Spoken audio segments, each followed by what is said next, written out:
Welcome to the Eat Away Kidney Stones podcast. I'm your host, registered dietitian and kidney stone expert, Melanie. After learning a ton about kidney stones and helping people prevent stones at the University of Chicago, I was fed up with all the terrible advice people were finding online. So I decided to do something about it. The Kidney Dietitian was born. This podcast is for people who want to learn what actually works to prevent kidney stones and still enjoy life, eating, and their favorite foods. Let's dive in.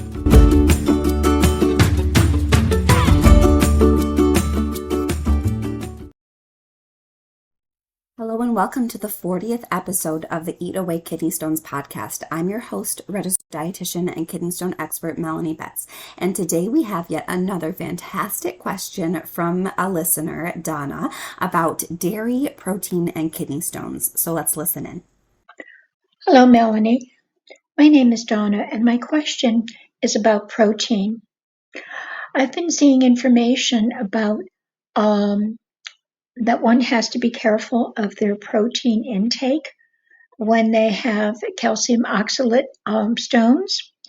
And at the same time, I'm seeing for those stones a recommendation that one should have some dairy, which is calcium, at every meal. So I would love some clarification. Thank you.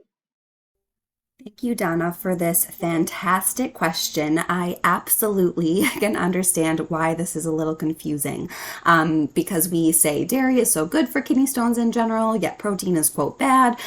So how do you sort all of this out? So hopefully, Donna, I can shed some light on this topic for you, and I'm sure the many, many other listeners who are maybe a little bit confused about all this as well. So to clarify, when we say protein in terms of kidney stones, the actual guidelines from the American Urological Association for the medical management of kidney stones actually call out something called non-dairy animal protein. That term specifically, non-dairy animal protein, is what is called out in those guidelines. So that non-dairy animal protein is really the type of protein that we see a higher risk of stones with. So let me break that down for you a little bit more. So when we say non-dairy animal protein, the proteins that we are saying do need to be limited for some people with kidney stones are any animal protein that isn't dairy, right? So this would include things like beef, chicken, or other poultry like duck, pork, even fish and seafood, things like game meat, so like squirrel, rabbit, raccoon, any of those sort of like game meats, as well as eggs would also actually fit into this category as well. As always, I'm not saying at all that these foods need to be eliminated from your diet. That is 1000% not the case. However, for people who have certain risk factors, certain urinary risk factors for kidney stones, eating less of these types of proteins and swapping in some of the plant proteins, and we'll talk a little bit more about what that looks like later. So for those people, it really can make a big difference in terms of kidney stone prevention. I also wanted to clarify, people, whenever I throw fish and seafood, specifically fish, into this conversation, people are always like, what? I thought fish was good for you. And yes, fish is absolutely a wonderful source of omega-3s and other wonderful heart healthy fatty acids. I'm not saying that fish is bad at all. Of course, when you look at it from a general health standpoint, fish is better for you than, say, red meat, just because, again, it has that better fatty acid profile. Beef also, or red meat, is also going to be most harmful for people who have uric acid kidney stones. But when we look at it from sort of a more holistic kidney stone standpoint, all of these non-dairy animal proteins, including fish, produce acid during their metabolism, and it really is that acid production that really kind of drives this negative impact on kidney stone formation. I'll put a link. I have a really great blog post about PRAL, or potential renal acid load, that dives into sort of the nerdy science aspect of that acid production from these non-dairy animal proteins, if you're interested and want to learn a little bit more about it. But for the purposes of this podcast today, just know that all of these non-dairy animal proteins are associated with a higher risk of kidney stones when you eat too much of it. Again, it's excess amounts of these. Just like salt, we're never, ever, ever aiming for a zero salt diet. That would actually be very unhealthy and harmful, but it's always looking at the extremes, right? When we're not eating, when we are eating a ton of salt or a ton of these non-dairy animal proteins. So on the flip side, these non-dairy animal proteins does not include Plant proteins. That's the first one that comes to my mind, at least when I think of sort of the opposite of these non-dairy animal proteins. So plant proteins you're going to find in foods like beans, nuts, seeds, lentils, tofu. I know that I'm sure lots of red flags are going up for those of you who have been on a low oxalate diet or have been maybe told, maybe unfoundedly, to follow a low oxalate diet, but know that these plant proteins are actually associated with a lower risk of kidney stones when they're part of a well-balanced diet that includes enough calcium. And plant proteins do not produce acid during their metabolism. They actually produce alkali, many of them, or are neutral in terms of their acid-base production. And so we don't see these negative impacts from eating plant proteins. Of course, the other type of protein that isn't included in this non-dairy animal protein is dairy itself, right? So dairy meaning basically milk, yogurt, and cheese even. All of these are not associated with negative consequences of consuming too much of them. I wanted to back up a little bit and talk about what are those negative consequences in your urine that we see with eating too much of this non-dairy animal protein. I know up to this point I've been a little bit abstract when I say these negative changes, but most specifically and most notably we see higher urine calcium, lower urine pH, higher uric acid, and also higher urine oxalate when people are consuming a lot of these non-dairy animal proteins. And so if you see any of those abnormalities in your 24-hour urine test, meaning high urine calcium, high urine oxalate, high urine uric acid, or high oxalate, or actually also low citrate. So it really kind of touches on basically all of the urine risk factors that I talk about. If you find that you are eating too much of this non-dairy animal protein, that is one change that you could make to improve those urine risk factors and ultimately reduce your risk of kidney stones. Again, we don't see these changes from people who are eating diets that are mostly plants and dairy. Just the way that these foods are packaged doesn't cause these changes, and it really is that non-dairy animal protein. I also wanted to mention that just because you have, say, high urine oxalate or high urine calcium or low urine pH, that does not mean that you are consuming too much non-dairy animal protein and that you need to cut back. There are a million things that can impact all of the things that are measured on that 24-hour urine test. And so it can really get you into trouble, and it honestly could be dangerous to just keep lowering your non-dairy animal protein intake or your protein intake in general just because you see those things. This is just one tool in our toolbox that, if it makes sense for you based on your dietary pattern and lifestyle and meal preferences, just one potential thing that we could do to improve your urine calcium or your uric acid or whatever it is. So I wanted to throw that out there too, because I feel like, I talk about these things, so I don't know, maybe it's because I'm so passionate, or maybe because I talk about it. I try to sort of simplify it for people as much as possible, because it really is a pretty complex, like, kidney stones are not straightforward, right? As I always say, there's no one kidney stone diet, and I really feel passionately about that because there is such massive difference between each person's circumstances and lifestyle and what's going on with their kidney stones. Like, it's impossible to kind of give this one kidney stone diet that everyone should be following. And I honestly feel like it's dangerous to do that because there is such drastic differences across people. However, most of what I do is giving information out to the public, right? Writing blogs or creating social media content or recording this podcast. And so it's really hard to kind of come up with general recommendations that can go out into the world that will benefit everyone, but also believing that this really should be individualized for everyone. So I just wanted to kind of give that disclaimer that just because you have those things going on in your urine does not mean that you need to eat less protein. You really need to, if you have high urine calcium, for example, need to kind of take stock of what you're eating. Your urine test gives you some really good information about how much protein you're eating. Working with a dietitian to assess how much total protein you are eating and seeing if it even makes sense for you to kind of cut back on those, and also how to do it appropriately and make sure you are incorporating other more healthful proteins into your diet. All right. So I also in this podcast wanted to talk about, why do we recommend dairy? So I've already kind of mentioned that dairy protein is not associated with these negative impacts on your urine.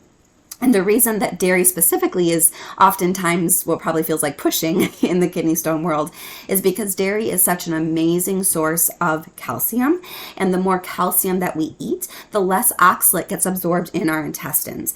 The most effective way to lower urine oxalate levels is not follow a low oxalate diet. It's actually just to make sure you're eating enough calcium, because that drastically reduces how much oxalate gets absorbed into your body and eventually excreted in your urine. And we see in study after study after study, people who consume dairy or who consume enough calcium have a lower risk of kidney stones. On the flip side, we also see in study after study after study that people who eat relatively high oxalate diets, a DASH style diet or a Mediterranean style diet, have a lower risk of kidney stones, as long as we're getting in that calcium. And dairy, if you are okay with consuming it and you tolerate it, really is the best way to get that calcium from food. And so that is why we sort of take out dairy from this recommendation of limiting non-dairy animal protein, because we see in studies that dairy and calcium is such a powerful inhibitor of kidney stones. So the next question that is always on everyone's minds is, how much protein do I need? And sort of like I was just talking about, how it's so difficult to make general recommendations for these resources that are meant for the general public. It is impossible for me to tell you how much protein you need. The amount of protein that is typically recommended for people with kidney stones, or that I recommend for people with kidney stones, is somewhere between 0.8 to 1.2 grams of protein per kilogram body weight. I have some some equations. This is written out, and some help for you to interpret that for you in my blog. So I'll definitely link all of those resources before. But know that for most people with stones, we're looking for somewhere between 0.8 to 1.2 grams of protein per kilogram body weight. Do know that that includes all sources of protein. So this recommendation is not just for non-dairy animal protein. This is how much total protein that we need. And know that most of us in the United States are actually eating a whole lot more protein than we need. We have found ourselves in such a pro-protein culture. The guy at the gym and personal trainers and lots of people are saying we need to focus on protein all the time. But when we look at the data, most people are actually eating a lot more protein than they need. And so most of the time I'm working with people to help them reduce how much protein they're eating, because they really don't need all of that protein. And again, that includes all protein. So for many people, it's not even necessarily eating less protein. It's just working on incorporating some of these more plant-based proteins or more dairy protein in place of some of these animal proteins, right? So it really is so different for everyone, but I'll definitely link some of my blog posts that talk about these topics if you'd like to dive into these a little bit further. Again, I cannot stress how important it is to really individualize these protein recommendations. So this 0.8 to 1.2 grams per kilogram body weight is a pretty large range, but even that isn't appropriate for everyone. I've worked with people who found, maybe someone said, oh, I need to follow 0.8 grams of protein per kilogram body weight. And they came to me malnourished. They were not eating enough. They had muscle wasting, and this is truly dangerous. And so that's why I have this huge range, and always give that disclaimer that you really need to work with a dietitian to figure out how much protein is right for you, because the amount of protein that's right for you is going to be drastically different based on your body size.